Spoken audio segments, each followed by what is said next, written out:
Olá, está começando mais um UBE-Cast. A UBE, União Brasileira de Escritores, é a casa do escritor brasileiro.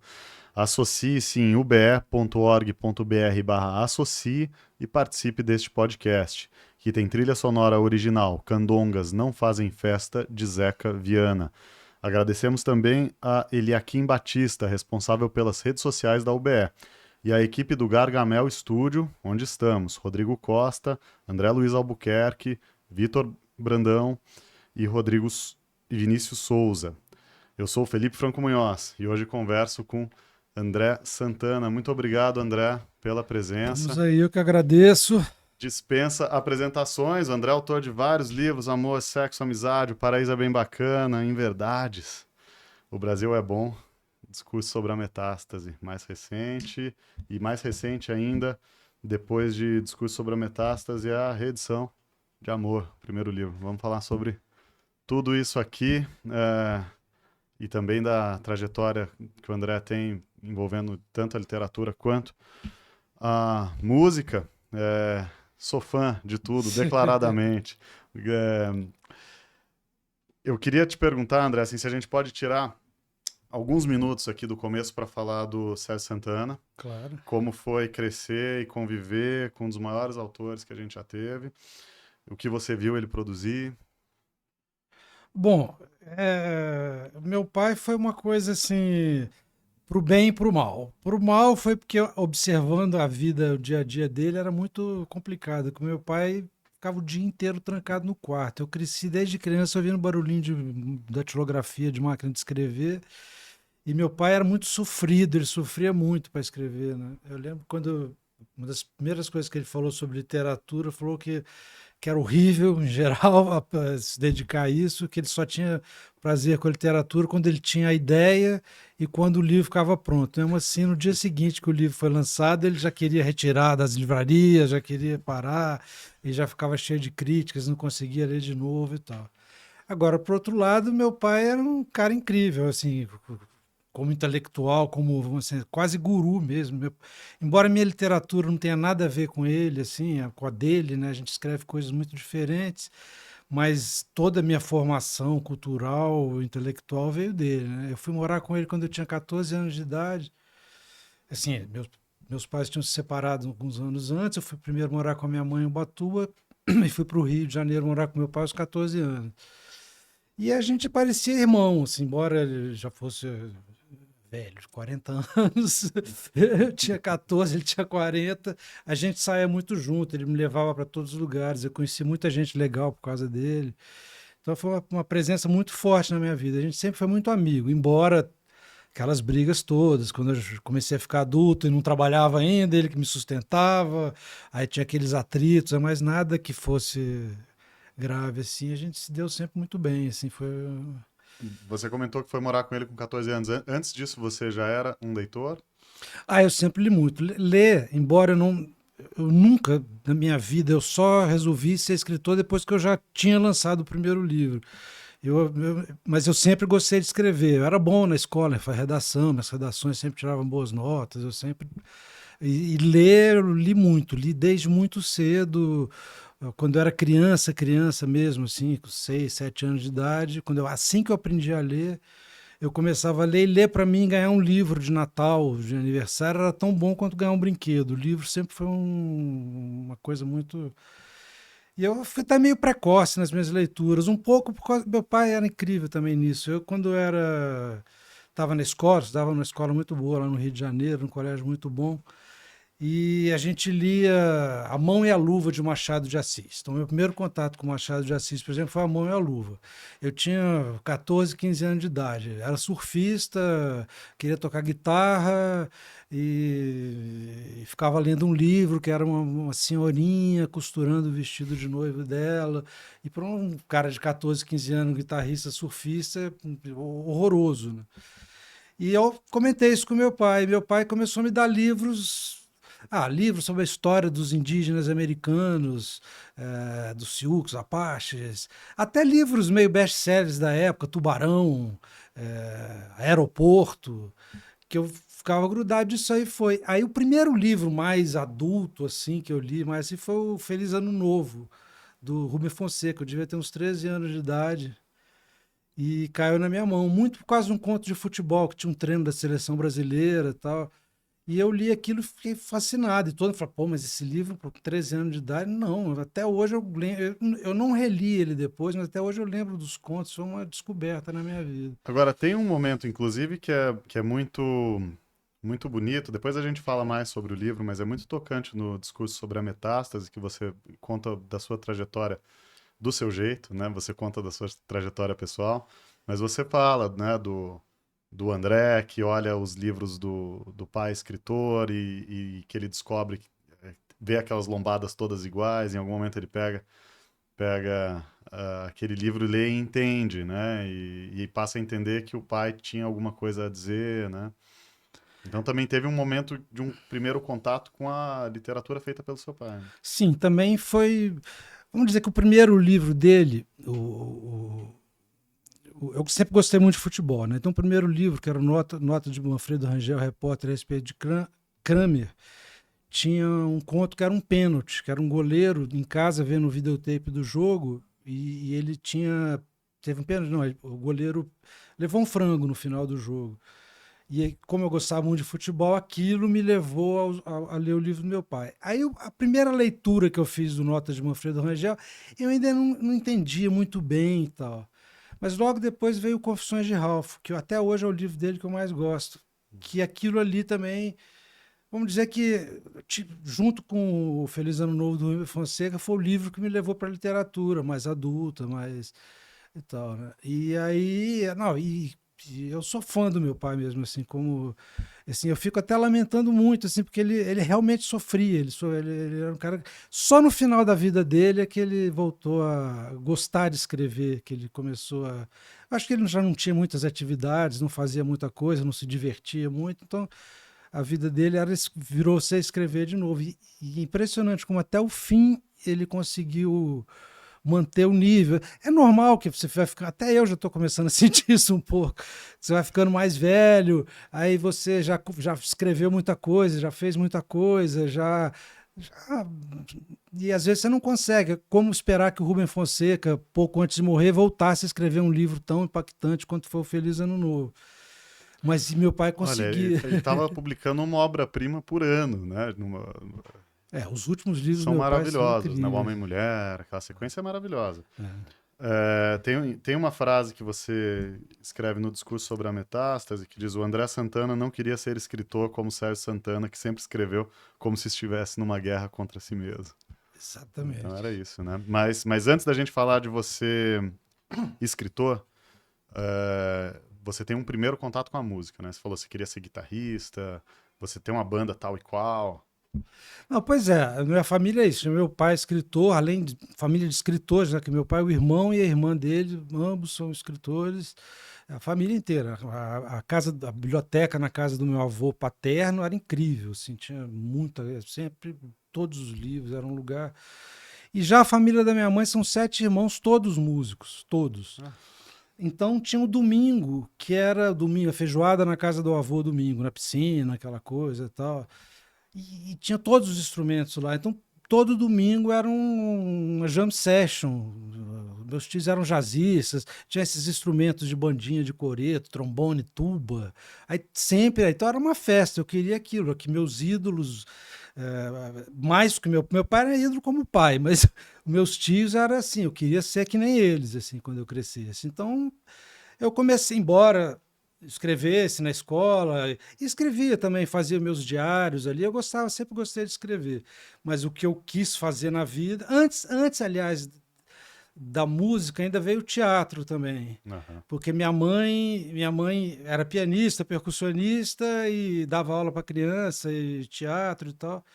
E eu queria fazer teatro, até mudei para o Rio de Janeiro e resolvi ser músico. Estudar, entrei numa escola de música e comecei a estudar a princípio guitarra. Eu não tenho um dedo na mão, não tenho o dedo mindinho. Que tá, daria até para tocar guitarra, mas mais difícil. Eu estudei, tentei inverter as cordas para ser canhoto, tocar como canhoto, não deu muito certo, acabava tocando virado. Mas mesmo assim eu fiz uma banda. Até que faltou o baixista da banda, o baixista da banda saiu, e eu substituí. Aí, e contrabaixo dá para tocar sem o dedo mindinho. E virei o baixista. Na época eu gostava muito de jazz, eu só ouvia jazz, e o baixo no jazz vou dizer que é mais importante, mas você tem muito mais referência de baixistas no jazz do que, do que de guitarristas. E passei a atuar. Aí, logo cedo na escola, já comecei com Tal e Qual, com a banda, que era junto com o Antônio Pinto, que é filho do Ziraldo. E hoje em dia ele é compositor de trilha sonora, ele trabalha em Hollywood, faz filmaços, grandes filmes, faz.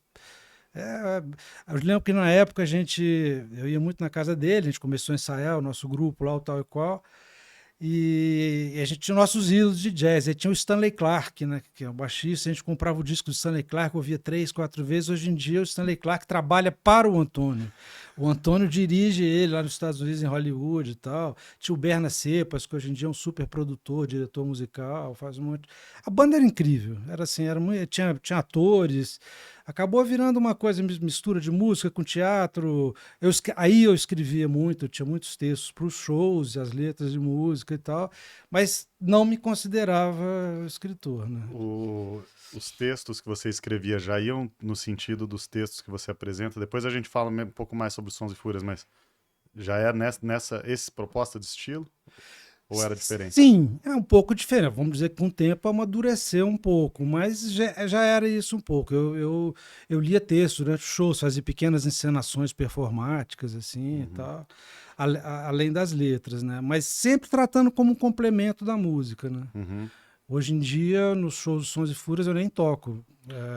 A gente volta em breve para os Sons e Tá. Fúrias. Você conta no discurso sobre a metástase também alguma interlocução com Antunes Filho, que você tinha uma vontade de ser ator num primeiro momento. Também. Foi até o Antunes que me falou isso uma vez. Ele me fez um dedicatório, um livro que ele me deu de presente. Essas coisas que eu estava contando do meu pai quando eu mudei para o Rio de Janeiro. Eu tive esse privilégio, que o Antunes era amigo do meu pai. Aí, com 14 anos, eu fui pro. Eu passei uma semana assistindo os ensaios do Macunaíma, grande peça do Antunes. E eu ficava. Por isso que o teatro foi a primeira, antes da música até, o teatro bateu muito, porque fiquei fascinado com o Antunes, com as peças do Antunes, a maneira como Aham. ele dirigia, eu achava super bonito ele dirigindo, era um cara incrível assim também. E um dia ele fez me deu um livro do Bachelard, dizendo para o meu futuro colega, um abraço do Antunes, tá? E a vida inteira acompanhei, meu maior diretor de teatro, para pau a pau com Bob Wilson, que eu gosto muito. Você escreveu depois bastante para o teatro, né? Sim. Antes da gente entrar nos livros aqui, mas você também tem peças, né? Recentemente, inclusive. Aí voltou, né? Porque quando eu era adolescente, assim, eu escrevia as peças de teatro do grupo da escola, essas coisas.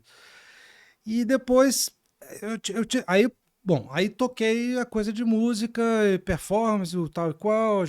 O tal e qual durou uns 15 anos. A gente viajou o Brasil Ah, todo com circo voador, fez muita coisa. E até que aí eu vim morar em São Paulo. Em São Paulo eu fiquei desenturmado, que no Rio conhecia todo mundo, chegava na praia cheio de coisa. E aqui em São Paulo eu fiquei muito desenturmado, fui trabalhar numa agência de publicidade pequenininha, na Faria Lima, era meio chato, não gostava, era ruim. E eu estava sem turma e não tinha com quem tocar, ainda estudava contrabaixo em casa. Até que chegou um dia que por falta de turma, eu comecei a escrever. Eu aproveitava o final da. Minha esposa ela é diretora de arte, a gente trabalhava como dupla, só que o diretor de arte sempre trabalha mais que o redator. Aí ela ficava até tarde no trabalho. agora tem a IA que faz tudo. Agora não, agora.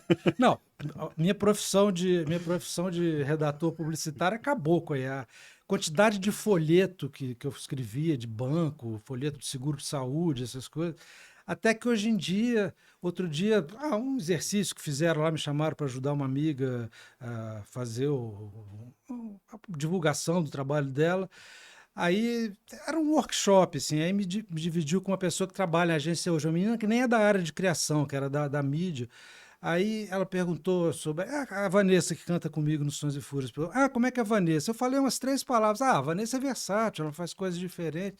A menina escreveu lá versátil, escreveu 3 palavras lá, saiu o texto prontinho. Depois eu falei, meu Deus do céu. Se existisse inteligência artificial na época que eu era publicitário, eu não ia ter trabalhado, não ia ter emprego. Bom, mas a gente pode até depois voltar a falar um pouco sobre, que eu tenho curiosidade de saber sobre inteligência artificial e criação artística. Mas, antes disso, você então, trabalhando com agência de publicidade, você escreve o primeiro livro, Isso. O O Amor. Amor começou quando eu era estagiário numa agência no Rio. É meu primeiro livro. Que eu era estagiário, estava ali à toa. Eu tinha uma namorada que era cantora da banda. Ela me trocou pelo meu melhor amigo, que era o guitarrista da banda. Tudo devidamente contado no livro Discurso sobre a Metástase. Exatamente. E aí eu comecei a escrever assim também nos horários livres, porque estagiário, ficava lá no meu cantinho com a máquina de escrever na frente, então eu não. Tinha tempo, eu tinha que passar 8 horas por dia lá na agência, aí eu comecei a escrever meio em forma de desabafo. Sem ponto, sem vírgula, falando muito de mim. Eu estou sofrendo, a minha namorada me abandonou, o meu melhor amigo. Desabafo mesmo, sem nenhuma pretensão literária. Uma coisa que eu esqueci, a namorada, mudei, conheci minha atual mulher, a gente viajou junto para a Alemanha, morei na Alemanha 1 ano e meio. Um livro que saiu da minha cabeça, a intenção de escrever um livro. E vim para São Paulo, na volta da Alemanha, e foi aí que, na agência, eu comecei a escrever um livro que foi abortado depois de um tempo. Eu não gostava mais, porque eu achava que não era meu, estava muito parecido com um livro que eu tinha acabado de ler, né, que chamava Buda do Subúrbio, que é um inglês indiano, de família indiana. É uma história de rock e tal. Eu meio que tentei contar a história do que tinha sido tal e qual, mas Uhum. depois ficou artificial, ficou falso, ficou ruim, não estava bom. E eu, pô, e agora o que, que eu vou fazer? Aí um dia eu abri a gaveta, minha gaveta da escrivaninha lá, e peguei esses rabiscos que eu tinha feito na agência do Amor, né? Aí eu falei, pô, que legal. Do ponto de vista técnico, vamos dizer assim, ele era mal feito, tava ruim, não tava fluindo, que nem ficou depois, fluiu depois. Mas era muito verdadeiro, era muito intenso, assim. Realmente, naquele momento, eu estava sofrendo. Eu estava fazendo psicanálise pela primeira vez na vida, então eu estava cheio de coisas na cabeça e eu senti essa força. Aí foi ótimo, porque aí eu peguei. Foi quando tinha acabado de sair. O primeiro computador que eu tive na minha frente tinha aquele programa Paintbrush. E eu usei o Paintbrush para fazer ilustrações e peguei aquele texto inicial e organizei ele. As ilustrações aqui são todas feitas, então, no Paint Paintbrush. pelo próprio André, né? Claro, uma coisa conceitual também, né? Então ele foi publicado de forma independente. Em que ano saiu? O livro saiu em 98. 98. Ele saiu, assim, tem uma editora, que é a editora do Sebastião Nunes, que se considera um ex-poeta hoje em dia, mas ele é um super poeta, super escritor. Ele está com mais de 80 anos, bem mais. É um super, pô, super amigo. E eu banquei, assim, com a ajuda do meu pai financeira, a gente bancou a impressão e tudo, mas o Sebastião Nunes, ele facilitou tudo, a gráfica, ele fez a capa, a programação visual e tudo. E ele tinha esse mesmo projeto já, das ilustrações são as mesmas. As ilustrações são as mesmas. E então o livro foi reeditado, né? Só pra gente fechar aqui em relação ao amor, ele foi. Esse é o lançamento mais recente do André Santana, né? Que saiu pela editora Madame Psicose, no ano passado, Ano né? passado. 2024, que é uma editora de Curitiba, né? Muito legal ter saído de novo o livro. Foi que estava. Na verdade, deve ser a quarta edição do Amor. Já saiu por várias outras. Eu fiz várias tentativas, mas nenhuma deu certo. Sempre editora pequenininha, as grandes nunca queriam fazer, porque tem várias pessoas conhecidas, famosas, que eu cito no livro: Pelé, Roberto Carlos, Xuxa. Xuxa, Sandy Júnior. Se eles me processassem, além de eu ficar muito famoso, eu não sei como é que funcionaria isso. Hoje em dia, até me falaram outro dia, Na companhia mesmo, eles me falaram isso, que não podia, que esse tipo, porque eu falo dessas pessoas, mas em tom de delírio, né? Como se eu tivesse sonhado com o Roberto Carlos. Não é a história real do Roberto Carlos.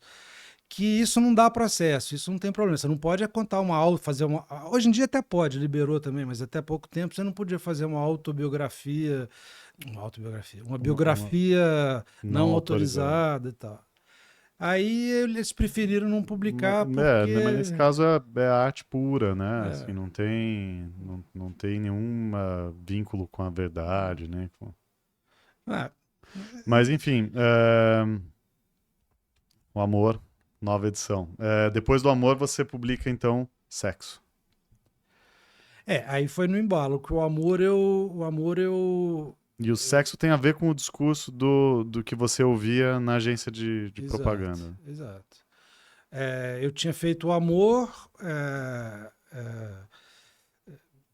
e o amor eu enviei pelo correio para várias pessoas. O Tião Nunes tinha um mailing muito bom, as coisas do meu pai, e acabei recebendo respostas incríveis. Eu recebi o Antônio Wise me escreveu, Raduan Assad Raduan escrevendo. Nassar, todos esses caras que não dão entrevista, que não falam com ninguém. Raduan Nassar, Antônio Wise, Milô Fernandes, o Rubem Fonseca me escreveu. Um monte de, assim, todos esses aí. Você tem essas cartas? Tem. Eu tenho, vê que isso não já está amarelado, porque na época ainda se escrevia à mão. Mas eu tenho, sim, eu guardei. Beleza. E isso me deu, além de me ter obrigação de voltar a escrever, de me tornar um escritor de fato. Aí saiu uma resenha do Bernardo Carvalho na Folha, muito positiva, muito legal. Aí eu, bom, então vou ser escritor. Aí fui deixando a música meio de lado. E na própria agência que eu ficava lá com a minha mulher, eu comecei a escrever o sexo. Aí, e agora? Vou escrever o quê? Aí me veio a ideia, amor, não, sexo. Aí já pensei, depois eu faço uma amizade para fazer uma trilogia. E o sexo descreve bem o ambiente que eu vivia. Uhum. O momento que eu tive a ideia foi que o dono da agência, na festa de final de ano, essas festas de final de ano, todo mundo bebendo uma cervejinha, não sei o que, ele chegou para mim e falou: Você já viu a Marcinha de biquíni? Aí eu respondi para ele: não tive essa oportunidade. Ele falou: Porque ela é feia, mas tem um rabo. Isso me deu um nojo. Eu fiquei com nojo, assim. Aí nasceu tudo isso. Eu vou pegar essas pessoas pelo sexo. Eu vou pegar todo mundo que eu estou vendo aqui na Faria Lima, tudo, como seriam eles fazendo sexo, né? E todos com problemas terríveis. E é um pouco, hoje em dia que tem a coisa identitária que nasceu, é um livro bem falando sobre isso, né? É um livro até com a linguagem do preconceito. É a linguagem. Meus personagens, na verdade, o narrador, que é um narrador meio inexistente, assim, mas o discurso é racista, é homofóbico, é misógino. Eu não perdoo ninguém. Assim, na verdade, eu peguei todo mundo, o pobre, o rico, a loura, a negra, todo mundo usando essa linguagem. Até hoje isso me rende certos problemas, que as pessoas leem sem pegam do nada de repente, neste momento agora que essas questões estão todas sendo discutidas, eu lembrar que, na verdade, eu estava denunciando. Isso foi que em 98, 99, 2000. Eu estava justamente denunciando o país que eu vivia, cheio de racismo, homofobia, misoginia, etc. E é uma proposta estética de linguagem que você vai reelaborando livro a livro, né? A gente vai encontrar isso em todo o seu trabalho. E agora tem um fenômeno curioso que aconteceu, que muito do discurso que você exagerava, vamos dizer assim, nessa sua proposta de ser circular, de ser exagerado, de usar determinadas expressões assim, racistas, misóginas, a gente passou, de repente, a ver isso com muita frequência, esse tipo de discurso sendo encarado também com naturalidade nas redes sociais, por políticos de extrema direita, não só no Brasil, né, no mundo todo, mas no Brasil também. Né? Então, a pergunta que eu queria te fazer assim, o, é como se a sua literatura tivesse sido precedente de um discurso que virou, se normalizou, né? Porque você captou uma coisa e expandiu, né? Exagerou. Mas isso depois virou, de certa forma, um discurso normal, né? Assim, eu queria saber como que você olha para esse discurso e como você pensa na literatura assim, que pode ser feita a partir disso. A princípio, eu fico até assim, não quero ser cabotino, mas eu tenho até uma certa vaidade em relação a isso. Parece que eu descobri o bolsonarismo, porque esse momento em que também eu comecei a escrever, a denunciar essa linguagem, que também, assim, além do racismo e da misoginia, tudo, propriamente, tem a linguagem do racismo, a linguagem da misoginia. Que isso começou quando também o clique que deu lá o insight. Eu estava naquele ponto de ônibus lá no Rio de Janeiro, na Rua Jardim Botânico, quando teve aquele assalto do ônibus, eu esqueci o número, 457, sei Sei, lá. sei, sei. O ônibus tal, onde uma menina foi sequestrada, um cara sequestrou o ônibus, ficou uma menina só e mataram ele quando ele desceu do ônibus. Né? Eu tava naquele ponto. Só que na hora que começou a confusão, eu não quis ficar lá. Isso aqui tá problema. Começou a chegar a polícia, o cara com a arma, eu não vou ficar aqui dando sopa. Aí eu saí, fui na esquina e peguei um táxi. A primeira coisa que o motorista, isso foi no ano 2000. A primeira coisa que o motorista do táxi falou para mim foi: bom era na época da ditadura. Aí ele começou: mulher não sabe dirigir. Olha o japonês tem olho puxado, por isso que ele não dirige bem. Aí não sei o que, olha o velho. Assim, ele falou todas as coisas. Assim. Aí, na verdade, aí eu escrevi um conto que chama Rush, que é um motorista falando. Eu exagerei do que ele fala, mas esse discurso. Aí, a partir daí ligou. Aí eu fui escrevendo vários personagens assim, né? O Uhum. meu livro Amizade é isso. São personagens falando na primeira pessoa, sempre esses personagens. Que é o livro que fecha essa trilogia, então, do sexo, amor. Amor, sexo e Amor, amizade. sexo e amizade. Isso. É. E aí, depois do Amizade, você escreve um romance. Isso. Na verdade, a amizade veio depois do romance. Amizade veio depois do Veio romance. depois. Não, eu já tinha, porque o Amizade são contos, né? Então Aham. já tinham alguns contos, Você outros eu já escrevi tinha. Já... depois, mas já estava bem encaminhado. Só que aí, assim, eu fiquei doente em 2002, eu tive uma pancreatite aguda, quase morri, fiquei 6 meses no hospital lá em Natal, tal. Quando eu voltei para São Paulo, me chamaram na Companhia das Letras, por indicação do Bernardo Carvalho, mais uma vez. O cara foi um anjo para na minha vida. Aí eu fui lá na companhia e me encomendaram um livro. Eles iam fazer uma série que era livros ligados a erotismo, pornografia, eh, e me pediram um livro que falasse de sexo e coisas assim. Eu nem estava querendo muito, porque meu livro Sexo tem muita cena de sexo, muita coisa, eu estava meio cansado, eu já queria passar para outra. Mas a Companhia das Letras me chama. Eu, claro, fui lá, aceitei e comecei a fazer. O Paraíso é bem bacana, um romance. E no final, essa coleção acabou não saindo. O livro, embora tenha muita cena de sexo, não é o principal. Mas saiu como um livro pela Companhia das Letras. Foi o. Né? E esse aqui é o livro, né? Como foi para você passar da forma curta para a forma mais longa? Ó, no começo estava até divertido, depois foi meio dolorido. Aí que eu lembrei do meu pai sentado escrevendo, porque eu prometi um livro. Sim, eu prometi um ano, demorou 2, mas virou mesmo um compromisso. Eles me deram até um adiantamento financeiro e tal. Então era obrigação. No começo eu estava me divertindo muito. Mas aí foi passando o tempo, começou a virar aquela obrigação, eu não sabia o que fazer, e passou por altos e baixos, desisti, voltei, liguei para a editora, falei que não ia conseguir, aí voltou, foi dolorido, né? Eu diria que a partir do Paraíso é bem bacana, eu comecei a virar um escritor mais angustiado do que eu era antes. Aí é que eu lembrei do meu Em pai, guerra dessas contra coisas. si mesmo. Guerra contra si mesmo. Você começa até. Ao mesmo tempo, eu sou razoavelmente disciplinado. Eu ficava à noite escrevendo, tentava, lia, não gostava, mas não rasgar, não, vou seguir esse mês, depois eu vejo outra vez e tal. Você E, nunca mais voltou para forma longa? não, Não, um romance mesmo, não. O Sexo eu considero um romance, embora não seja tão longo como O Paraíso é Bem Bacana. Mas a minha próxima meta é escrever um romance. Sua próxima meta é escrever um romance? Eu estou agora Você tá escrevendo já? escrevendo assim, não, mas estou elaborando, anotando. Uhum. Estou precisando um pouco de tempo, pegar umas férias para dar um embalo inicial, assim. Porque isso que você estava falando do teatro e tudo, o difícil foi isso, né? Porque antes, quando eu trabalhei muito em campanhas eleitorais. E campanha eleitoral uma vez a cada 2 anos. Então, pagava-se muito bem.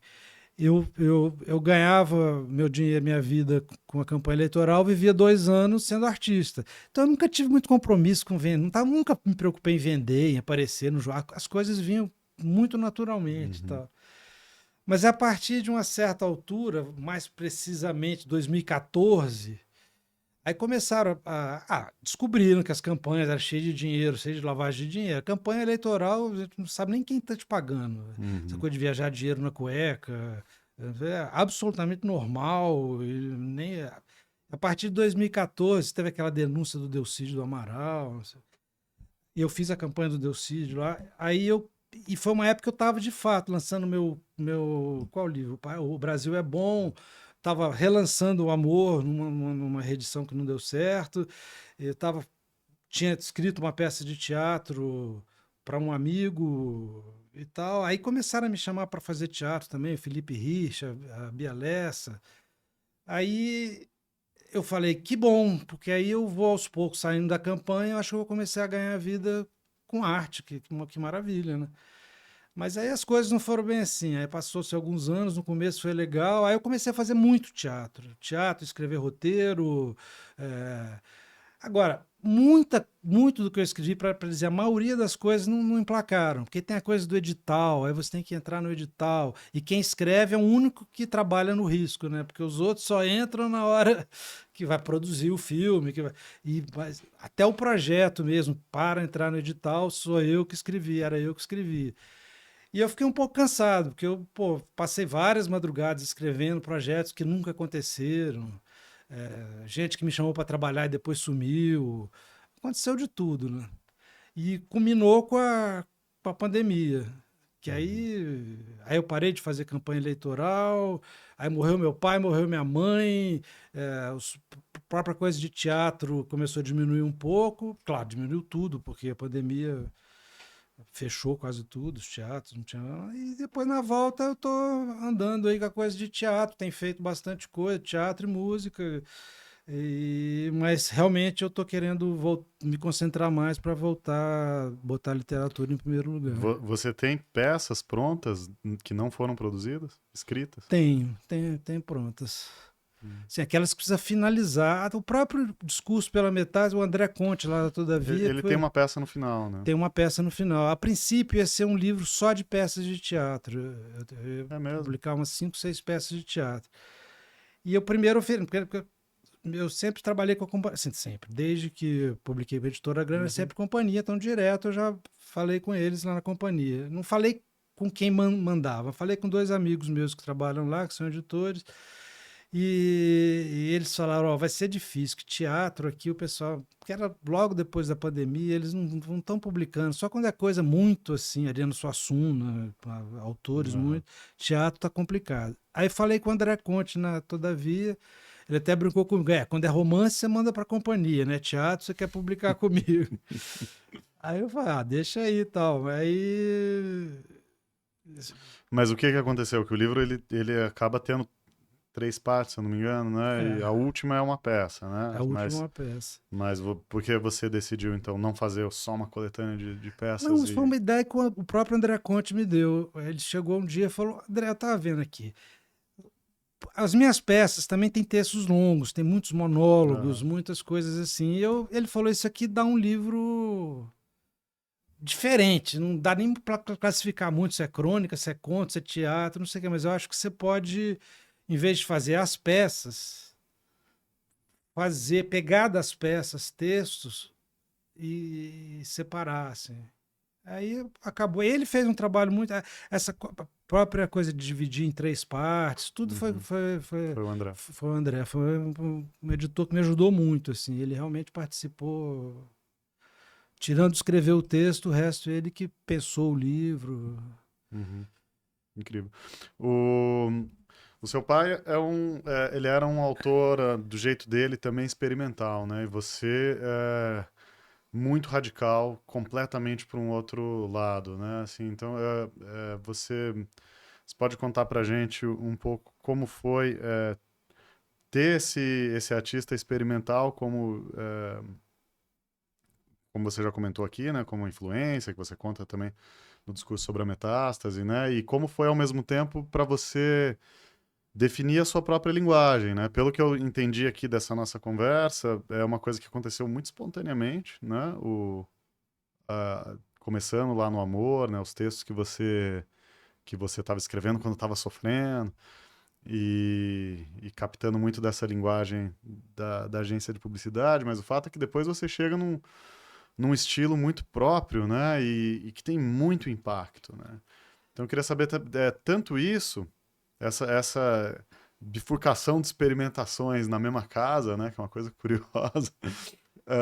Mas também em qual momento você entendeu que o seu trabalho literário provocava esse impacto no público, quando lê e quando está no palco também. Porque isso é muito impressionante.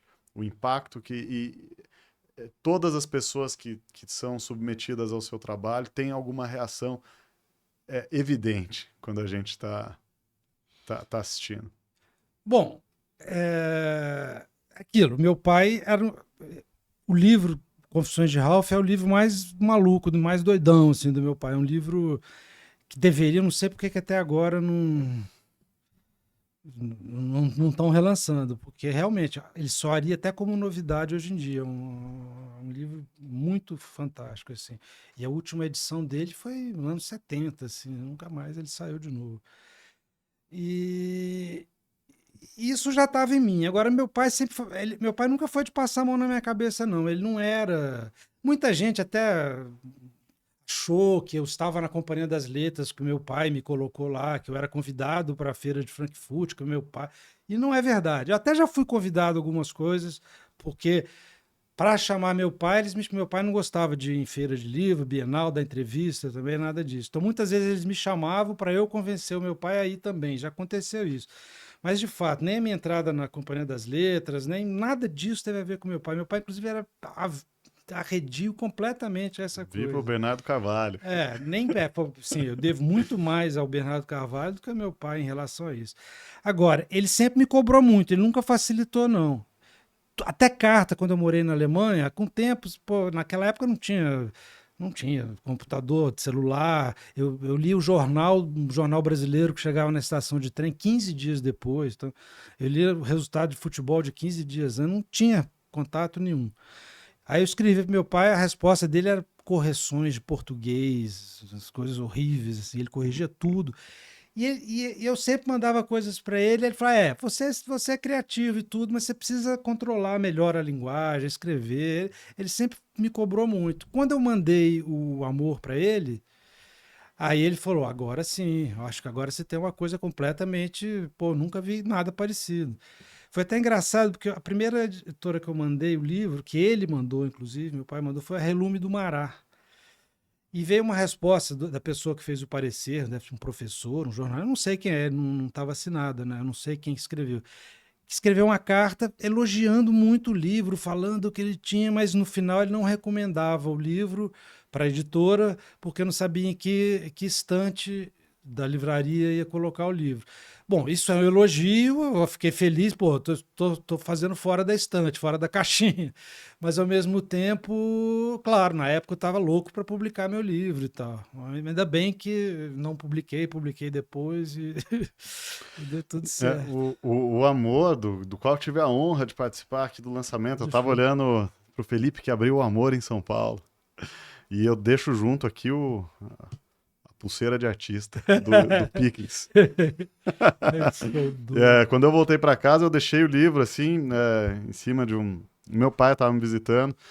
Eu não vi, mas de repente eu estava escutando meu pai dando risada em num outro cômodo e eu fui ver o que estava acontecendo. Ele estava lá com amor dando Lendo o risada, livro, que que legal. ele pegou por ali. Realmente provoca muitas reações do seu trabalho, né? Então eu queria aproveitar esse gancho para a gente entrar nos Sons e Fúrias, para você contar um pouco como que se deu essa formação, esse encontro. Já tem muitos anos, né? Eu lembro que eu acho que eu vi a primeira vez uma apresentação dos Sons e Fúrias, deve ter mais de 10 anos, então O Sons e Fúrias deve estar fazendo 20 anos. 20 anos É que já. não foi seguido, teve já várias Aham. brigas, e já desmanchamos várias vezes, voltamos várias vezes, já teve tudo isso, mas já fazem 20 anos. Foi isso, quando eu cheguei da doença, quando eu comecei a escrever O Paraíso é Bem Bacana, tem um cara que chama Hermelino Nader, que é um compositor, trabalhava com Arrigo Barnabé. Pô, amor, é importante, Hermelino. E um amigo do Hermelino, que é músico, encontrou o livro na casa do Hermelino, leu e me chamou para fazer uma participação no grupo deles, que não chamava Sons e Fúrias ainda, mas é o esqueleto dos Sons e Fúrias. Aí eu fiz uma leitura do livro e mais alguns números no show deles, e com isso a gente formou a primeira versão do Sons e Fúrias. Que depois passou por vários e tal, até que ficou eu, a Vanessa Bumagem e a Elô Ribeiro. E tem uma banda, né? Pode considerar que eles são do grupo também, né? O Henrique Alves, o Zeca Loureiro e o Rogério Bastos, o baterista, baixo, guitarra e bateria. E a gente sempre tem convidados nos shows. E de fato, a gente eu acho que tem um trabalho bem original ali, é diferente, eu não conheço coisas parecidas. Talvez lembre um pouco a vanguarda paulista dos anos 80, o Arrigo, mas não é a mesma coisa, né? É diferente, é outro tipo de levada e tal. E tem essa coisa, porque no Sons e Fúrias o texto e as performances teatrais são muito importantes, né? Além da música, claro, mas são bem importantes. É, assim, é quase assim, é diferente do tal e qual, o som é diferente, a música é diferente, mas é sempre o meu sonho era esse, ter meu grupo, eu queria ser os Beatles, sabe? Aí eu tenho meus amigos, Especificamente o Jorge Harrison. especificamente George Harrison, que é meu alter ego. Eu escrevi vários contos autobiográficos me chamando de George Harrison. E o Sons e Fúrias tem se apresentado com.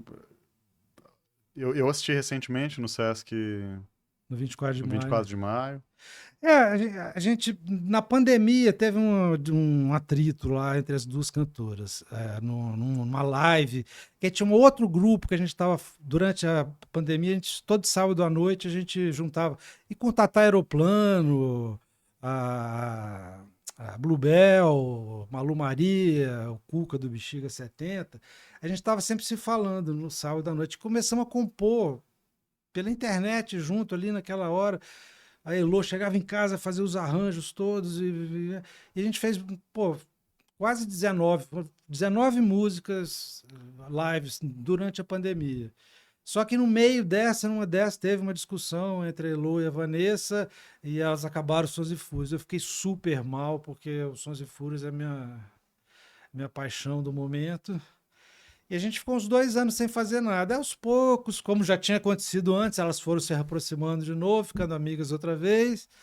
E calhou que eu lancei o Amor. Aí eu pensei, pô, vou aproveitar para. E o nosso show chamava Sons e Fúrias em Amor. Uhum. Sempre foi. Usando vários textos meus de outros livros também, mas o Amor era o principal. E aí, como apareceu o relançamento do Amor, eu chamei as pessoas e a gente fez aquele lançamento no Pix que você abriu. Nosso Lou Reed, eu acho fantástico que você faz também. Acho mó barato. O, a base dos textos que você lê pro Sons e Fúrias é o amor. A base é o amor. Embora tenha um ou outro texto de outros livros, dependendo do convidado, né? Esse último a gente fez com Caio Blatt, então eu Então, separei os textos para ele. e que teve uma. Por exemplo, isso é muito curioso que acontece, né? Para quem ainda não viu, veja, assim que possível. Na plateia, né? De repente, tá tendo todo esse discurso que você comentou aqui, né? Que é um discurso que pro leitor ou pro espectador desavisados pode soar como um discurso racista, um discurso misógino, um discurso. ah, e aí, de repente, no meio da plateia, o Caio Blá diz: Isso é um absurdo. Né? E E a gente já se apresentou junto também, né? Num outro Sesc, no projeto que eu tenho com a Aline B, e aí você era convidado. E nessa vez que a gente se apresentou, deve ter sido em 2020, uma coisa assim, 19, eh, tinham pessoas da plateia, quando você lia, que também estavam se manifestando. Muito, de um jeito muito parecido com esse jeito que, dentro da performance, o Caio Blatt entrou. Então, assim, essa reação que aí fazia, que daí depois fazia parte do texto, né? Ele falava, isso é um absurdo, não sei o quê, porque o tal dos direitos humanos. Safado dos direitos humanos. Isso é ótimo. Emulando esse discurso, né, de uma pessoa que tá. Mas poderia ser uma reação. E eu até, na hora que ele falou a primeira vez, isso é um absurdo, meio perto de onde eu tava.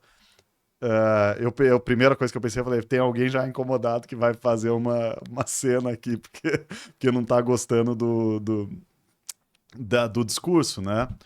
Não só pelo fato do discurso emular esse tipo né, tem essa linguagem que emula uma linguagem muitas vezes de extrema direita, uma linguagem assim, mas também porque é muito provocador em muitas medidas. Eu acho que isso desperta muitas emoções variadas na plateia, né? Então, queria que você falasse um pouco sobre isso, sobre essa sua experiência de estar no palco e de repente estar em confronto com determinado tipo de público, como aconteceu aquela vez no Sesc da Avenida Paulista, quando a gente estava junto no palco, né? E tinha uma pessoa se manifestando constantemente, né? Mas você estava diante daquela pessoa com muita firmeza lendo o texto, né? Imagino que isso deve ter acontecido outras vezes. Você participou já de virada cultural com milhares de pessoas, né, lendo esses textos. Já tive reações, sempre, isso é muito legal, eu gosto muito, já teve milhões. Uma vez eu estava em Frankfurt, eu ia fazer uma leitura e fazer uma mesa lá no consulado brasileiro de Frankfurt. E no dia eu passei o dia inteiro conversando, falando, chegou na hora, eu estava rouco e o microfone quebrou. Aí entra o cônsul e a mulher do cônsul. A mulher do cônsul tinha um crucifixo no peito, cabelo, um rabo de cavalo, uma cara assim, e um texto cheio de palavrão, de sexo, de não sei o quê. E fiquei muito nervoso. E sem voz. Aliás, aí que eu descobri, eu tava com a voz rouca, assim, a voz de quem tá rouco. Aí eu comecei a ler o livro gritando. E os palavrões, e as cenas de sexo, não sei o quê. E eu ficando cada vez mais nervoso, eu começava a tremer de nervoso. Eu devia estar uma figura assim, performática incrível. Na hora que acabou assim, a mulher do cônsul levantou, bateu palma, deu um gritinho, veio falar comigo, não sei o que, achou o máximo. Pô, fiquei surpreso e tal. Já aconteceu uma vez também com o Caio Blatt, a gente foi fazer no Sesc Belenzinho um show, tinha gente concordando com o discurso, apoiou e tal. Isso foi pouco antes da primeira eleição do Bolsonaro, foi de 2018, mais ou menos, 2017. Mesma coisa, aí deu briga na plateia, um mandou, cala a boca, aí virou uma discussão. Nessas horas a gente vai ao delírio. A melhor coisa que tem é provocar isso. Na verdade, a razão de escrever principal é essa: provocar a discussão, o pensamento. É impressionante a potência do trabalho, como esse trabalho afeta mesmo quem está assistindo, assim, e gera as mais variadas reações. Antes de eu pedir para você ler um trecho para a gente, porque a gente já está se aproximando do nosso tempo final, infelizmente, eu queria te perguntar, já que a gente tocou nesse assunto antes, eu queria saber, você falou um pouco sobre a inteligência artificial e o trabalho publicitário, né? Mas você já pensou sobre isso em relação à literatura, à criação artística? Você vê isso como um problema? Pode ser em relação ao mercado? Ou você enxerga isso como um possível ferramenta para algum tipo de desenvolvimento criativo? Bom, é complicado. Eu acho que pode ser usado, sim. Eu acho que inteligência artificial. Eu vejo coisas assim. Eu não tenho noção. Eu nunca entrei. Assim, entrei naquela história que eu contei, né? Fazer a coisa da Vanessa. Mas eu, sozinho em casa, jamais entrei. Só que eu recebo aquelas imagens perfeitas. De repente você vê o Neymar abandonando a carreira dele, eu acreditando, e depois que eu fui ver que não era ele de verdade. eu acho isso assustador, assim, porque realmente alguém pode pegar a minha cara, pode me colocar cometendo um assalto na esquina, matando alguém. Você pode fazer isso com a cara de qualquer pessoa. Você pode botar alguém estuprando alguém, você pode sexo, você pode. É meio assustador, dá um certo medo disso. E eu acho que as pessoas ainda não conseguiram dividir, porque até pouco tempo atrás você conseguia ver quando era truque, não era tão perfeito como está ficando. E essa coisa do texto, de fato, se joga os meus 7 livros lá, eu tenho certeza que a inteligência artificial, claro, vai ser um arremedo, assim, mas eu acredito que as pessoas consigam escrever no estilo André Santana, no Principalmente porque você estilo. tem um estilo muito É, demarcado, é, né? é. Você faz umas repetições, você faz uma coisa irônica,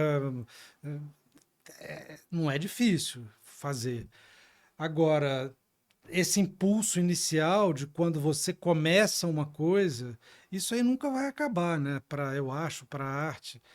Agora é muito nesse lado da publicidade ou da arte comercial, eu acredito que é um livro de aventura. Assim, eu não tenho nada contra literatura de entretenimento, aventuras e coisas, mas acho que a inteligência artificial é capaz de criar uma história de mistério, uma Agatha Christie ótima, entendeu? Uhum.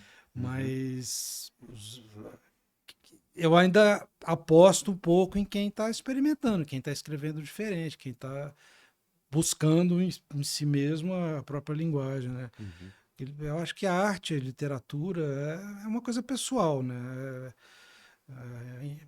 É individual. Você pode até fazer um trabalho em conjunto, mas é individual daquele conjunto. Se você compõe uma música junto com alguém. Agora, você pode seguir também um padrão, que muita gente faz. A única literatura, a única arte que eu não gosto é essa que é picareta, que tenta ser uma coisa que não é. Aí, agora, por exemplo, eu morro de medo de falar nesse assunto, tem mas essas causas identitárias. Eu vejo muita porcaria em nome disso. Agora basta escrever um livro falando de racismo, ou de uma mulher que foi abusada por um parente, eu não sei o quê. Eu não quero falar, porque tem livros muito bons desse Claro, sentido. você está falando sobre Só que aí vai a questão estética, né? o pessoal que vai atrás e vira uma monocultura ali, só se fala assim. Uhum. Você, bom, como a gente já está chegando ao final, queria saber se você pode ler um trecho pra gente, um conto. É, e quero agradecer, André, pela sua participação. Muito obrigado. Adoro o seu trabalho. Quem ainda não leu André Santana, leia André Santana imediatamente. Assista aos Sons e Fúrias, que é uma experiência única na vida. E acompanhe o BRcast, sempre às quintas, às 14 horas, aqui no estúdio Gargamel. Também agradeço toda a equipe aqui do Gargamel. Muito obrigado. Eu que agradeço, obrigado, Felipe, obrigado quem está ouvindo, quem está vendo, né? Eu pensei que ia ser só falado, mas vamos lá. A pior coisa que podem fazer na inteligência artificial é trocar o símbolo do Fluminense por um do Meu Flamengo, um Deus negócio, do uma coisa céu. assim. Hoje tem jogo, por isso que eu vi com a camisa. Só achar aqui, peraí, rapidinho.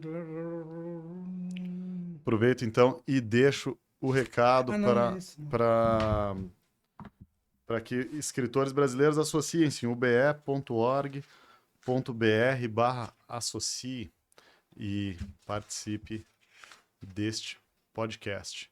O André vai ler um trecho do discurso sobre a Metástase, que é É o o livro mais inédito, mais recente que ele lançou, né? Esse que ele estava comentando aqui, que saiu pela Todavia.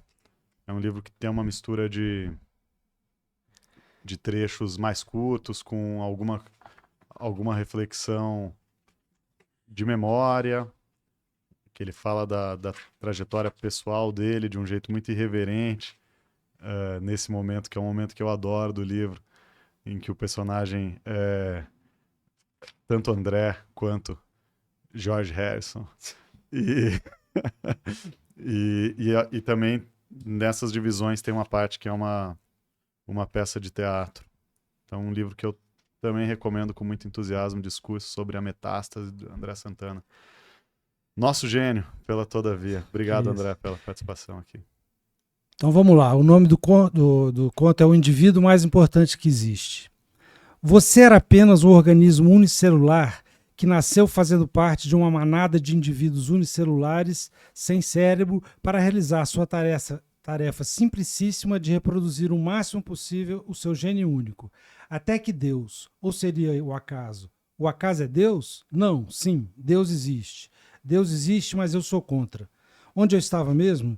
Eu estava dizendo que você não tinha o dom do raciocínio, não tinha a menor noção de que estava fazendo nesse planetinha azul e minúsculo e ridículo, perdido na vastidão do cosmos, se reproduzindo assexuadamente e deixando que a seleção natural, Deus, o acaso, aquilo que você não conhece, aquilo que você não entende, seu burro, fosse modificando ao acaso, pela vontade de Deus, a sua genética primária unicelular, e você ganhou novos genes, foi se enchendo de células, foi bactéria, foi minhoquinha, foi inseto nojento, foi peixe esquisito, etc, etc, até se tornar esse troço importantíssimo, esse troço sagrado que é o ser humano.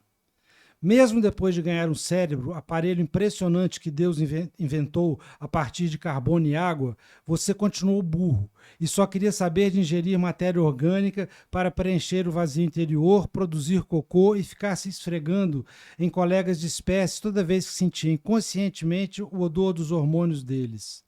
Você e seus coleguinhas de espécie ficavam lá se esfregando, se lambendo, se melecando, fazendo sexo na frente de todo mundo, na frente de toda a manada, sem a menor vergonha na cara, com aquela cara inocente de tarado. Meu Deus, ou foi o acaso? É uma entidade muito doida, maior loucura, e encheu seu cérebro de paradas muito loucas do tipo inconsciente, o ego, o superego, o id, essas porra, essas paradas, o complexo de Édipo, a vergonha da própria natureza animal, e você, tremendo animal arrogante, meio burro, meio que não se conformou mais em ficar apenas ingerindo matéria orgânica, ficar fazendo cocô e ficar se esfregando nos seus coleguinhas de espécie com aquela cara de cachorro que fareja hormônios nas coleguinhas de espécie. Não, meu estúpido colega de espécie, o acaso é sádico, Deus e a seleção natural fez com que você e a sua turma desenvolvessem uma parada muito louca na mente doentia de vocês, que levou a sua espécie impressionantemente incrível e superior a ir muito além do carbono, da água e do cocô. Você ganhou um espírito, tadinho. Agora, para se esfregar nos coleguinhas de espécie, não basta sentir inconscientemente o cheiro dos hormônios deles.